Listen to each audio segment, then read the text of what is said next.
ओमदश्री गणेश पंचरत्नम् मुदाकरातमोदकं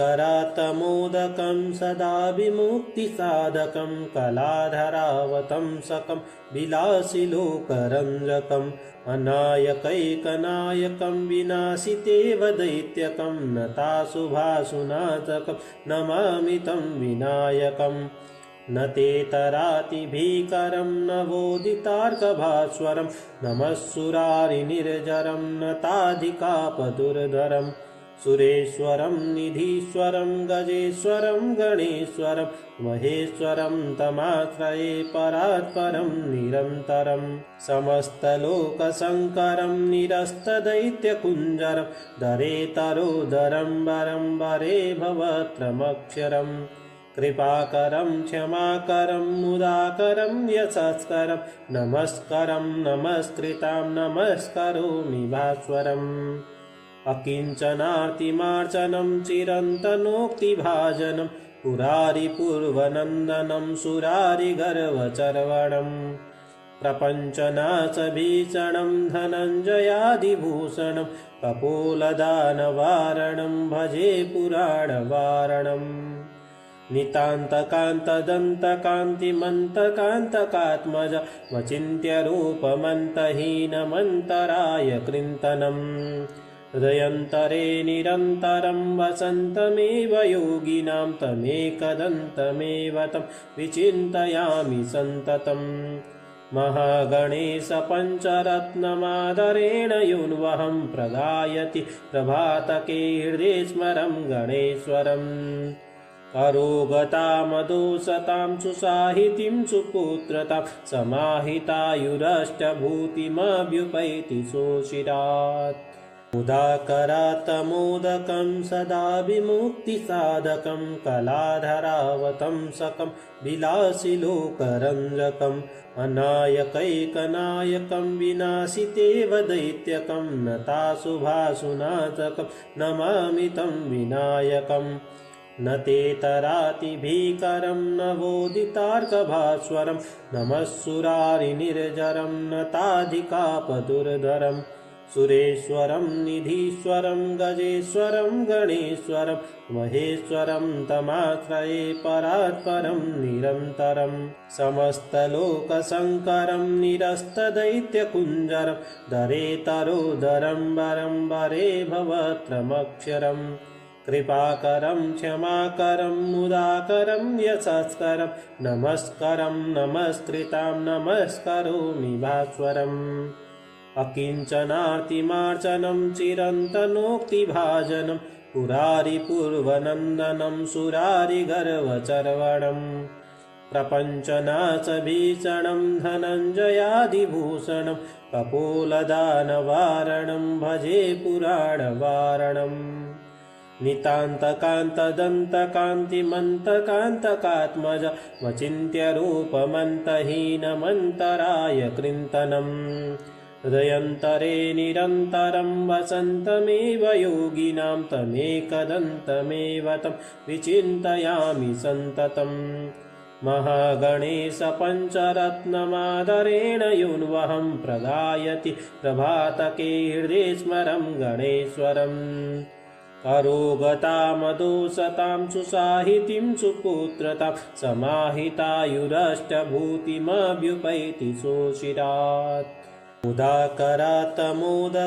सदा विमुक्तिसाधकं कलाधरावतंसकं विलासिलोकरञ्जकम् अनायकैकनायकं विनाशितेव दैत्यकं नताशुभाशुनाथकं नमामि तं विनायकम् न ते तरातिभीकरं नवोदितार्कभास्वरं नमः सुरारिनिर्जरं नताधिकापदुर्धरम् सुरेश्वरं निधीश्वरं गजेश्वरं गणेश्वरं महेश्वरं तमाश्रये परात्परं निरन्तरं समस्तलोकशङ्करं निरस्तदैत्यकुञ्जरं दरेतरोदरं वरं वरे भवत्रमक्षरम्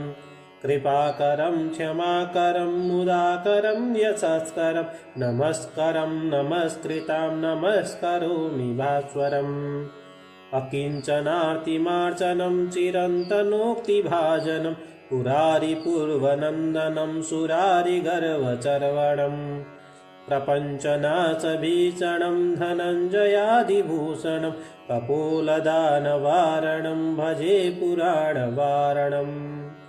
नितान्तकान्तदन्तकान्तिमन्तकान्तकात्मज वचिन्त्यरूपमन्तहीनमन्तराय कृन्तनम्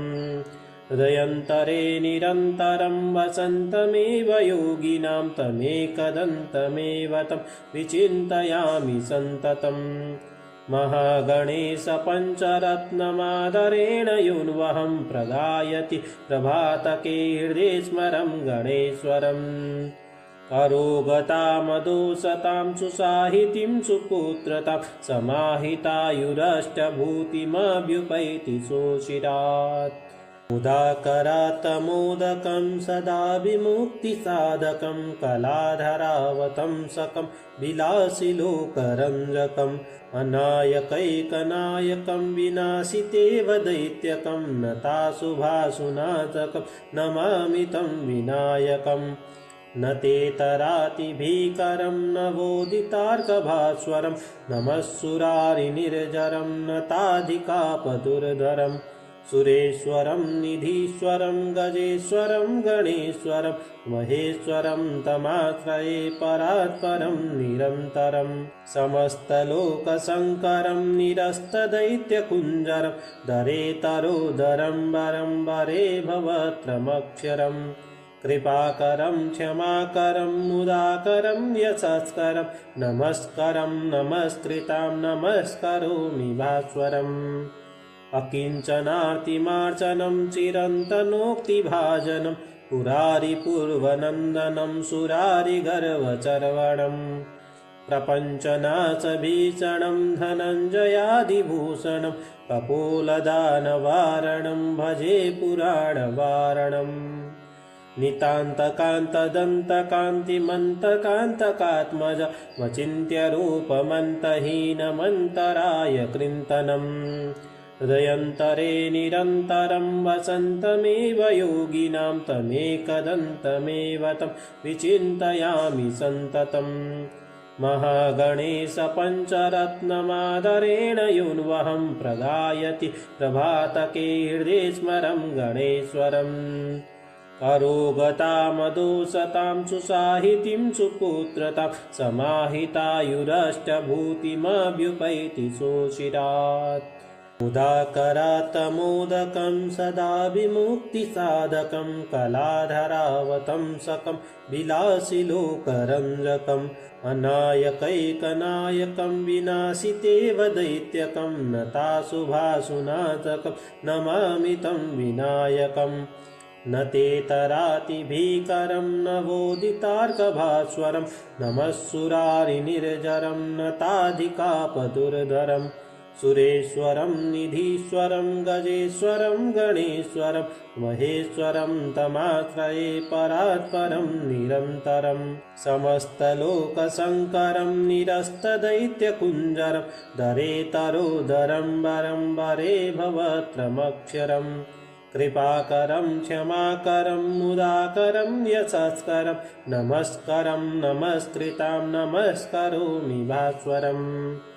अकिञ्चनार्तिमार्चनं चिरन्तनोक्तिभाजनं पुरारिपूर्वनन्दनं सुरारिगर्वचर्वणम्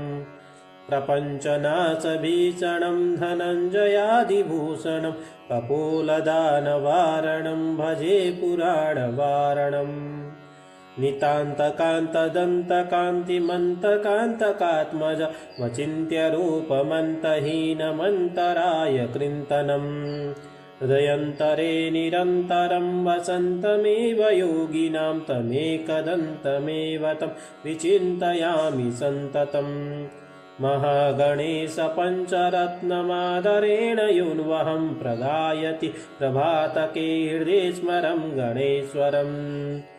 अरोगतामदोषतां सुसाहितीं सुपुत्रतां समाहितायुरष्टभूतिमभ्युपैति सोऽशिरात् उदाकरात्तमोदकं सदा विमुक्तिसाधकं कलाधरावतंसकं विलासिलोकरञ्जकम् अनायकैकनायकं विनाशितेव दैत्यकं नताशुभाशुनाशकं नमामि तं विनायकम् न ते तरातिभीकरं न वोदितार्कभास्वरं नमः सुरारिनिर्जरं नताधिकापदुर्धरम् सुरेश्वरं निधीश्वरं गजेश्वरं गणेश्वरं महेश्वरं तमाश्रये परात्परं निरन्तरं समस्तलोकशङ्करं निरस्तदैत्यकुञ्जरं दरेतरोदरं वरं वरे भवत्रमक्षरम् कृपाकरं क्षमाकरं मुदाकरं यशस्करं नमस्करं नमस्कृतां नमस्करोमि भास्वरम् अकिञ्चनार्तिमार्जनं चिरन्तनोक्तिभाजनं पुरारिपूर्वनन्दनं सुरारिगर्वचर्वणं प्रपञ्चनाशभीषणं धनञ्जयादिभूषणं कपोलदानवारणं भजे पुराणवारणम् नितान्तकान्तदन्तकान्तिमन्तकान्तकात्मज वचिन्त्यरूपमन्तहीनमन्तराय कृन्तनम् हृदयन्तरे निरन्तरं वसन्तमेव योगिनां तमेकदन्तमेव तं विचिन्तयामि सन्ततम् महागणेश पञ्चरत्नमादरेण युन्वहं प्रगायति प्रभातके हृदे स्मरं गणेश्वरम् अरोगतामदोषतां सुसाहितीं सुपुत्रतां समाहितायुरष्टभूतिमभ्युपैति सोऽशिरात् उदाकरात्तमोदकं सदा विमुक्तिसाधकं कलाधरावतंसकं विलासिलोकरञ्जकम् अनायकैकनायकं विनाशितेव दैत्यकं नताशुभाशुनाशकं नमामि तं विनायकम् न ते तरातिभीकरं न वोदितार्कभास्वरं नमः सुरारिनिर्जरं नताधिकापदुर्धरम् सुरेश्वरं निधीश्वरं गजेश्वरं गणेश्वरं महेश्वरं तमाश्रये परात्परं निरन्तरं समस्तलोकशङ्करं निरस्तदैत्यकुञ्जरं दरेतरोदरं वरं वरे भवत्रमक्षरम् कृपाकरं क्षमाकरं मुदाकरं यशस्करं नमस्करं नमस्कृतां नमस्करोमि भास्वरम् अकिञ्चनार्तिमार्जनं चिरन्तनोक्तिभाजनं पुरारिपूर्वनन्दनं सुरारिगर्वचर्वणं प्रपञ्चनाशभीषणं धनञ्जयादिभूषणं कपोलदानवारणं भजे पुराणवारणम् नितान्तकान्तदन्तकान्तिमन्तकान्तकात्मज वचिन्त्यरूपमन्तहीनमन्तराय कृन्तनम् हृदयन्तरे निरन्तरं वसन्तमेव योगिनां तमेकदन्तमेव तं विचिन्तयामि सन्ततम् महागणेश पञ्चरत्नमादरेण युन्वहं प्रगायति प्रभातके हृदे स्मरं गणेश्वरम् अरोगतामदोषतां सुसाहितीं सुपुत्रतां समाहितायुरष्टभूतिमभ्युपैति सोऽशिरात्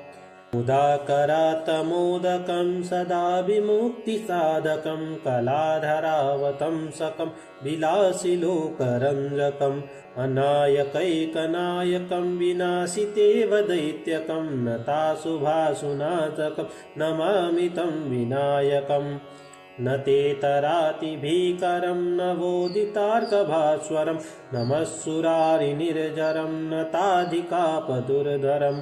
सुरेश्वरं निधीश्वरं गजेश्वरं गणेश्वरं महेश्वरं तमाश्रये परात्परं निरन्तरं समस्तलोकशङ्करं निरस्तदैत्यकुञ्जरं दरेतरोदरं वरं वरे भवत्रमक्षरम्